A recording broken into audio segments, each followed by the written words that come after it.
কেন সেদিন কক্সবাজারে গেল? আমাকে শুনলো একজন বলতেছে, কয় যে দাদা ওরা তো আপনার থেকেও বেশি ইয়ে হয়ে গেছে, আপনার তো কোটি কোটি তরুণী পিছে পিছে ঘুরে, ওরা হলো 4 জন হলো পুরুষ, 1 জন নারী, এক ফুল 4 মালি। মালি। হ্যাঁ, এই ব্যাপারে তুমি একটু বলো। এক ফুল এক ফুল চার মালি, এক ফুল দো মালি, হিন্দি একটা মুভি ছিল হ্যাঁ হ্যাঁ এক ফুল চার মালি।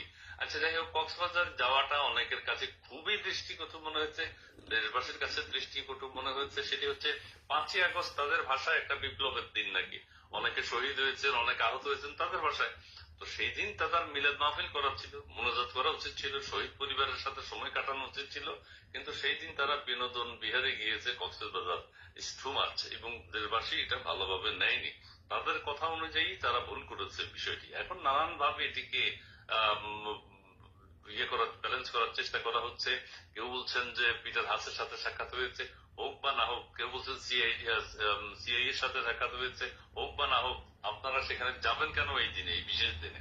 আচ্ছা, এটা হচ্ছে ডক্টর ইউনূস সাহেব আবার মঞ্চে একটা আলোচনা করেছেন, জুলাই ঘোষণাপত্র তিনি উপস্থাপন করেছেন, নির্বাচনের কথা বলেছেন। সেটার দিক থেকে দৃষ্টিপাত সরানোর জন্যই তারা আবার কক্সবাজার গিয়েছে। ঘটনা উলট পালট হয়ে গেছে সবকিছু। যাই হোক, শাহনাজ বেগম তিনি বলছেন, ছেলেদের কাছে জানতে চাই 5ই আগস্ট এমন গুরুত্বপূর্ণ দিনে সমুদ্র বিলাস কেন? দাদা বলেছেন একটু আগে। এর জন্য ডক্টর ইউনূসকে আমরা তার কি বলে জবাবদিহি করতে হবে। আসলে 35 বছর যাবৎ আমি জার্মান ভাষায় কথা বলি, মাঝে মাঝে ইংরেজি বলি, বাংলা বলা হয় কম। অনলাইনে আইসে শুধু শব্দ বোমা খুব ভালো বলতে পারি, যেমন এটা করে মুখস্থ। অশিক্ষিত মূর্খ ছোট লোক বেঈমান নিমুখারাম।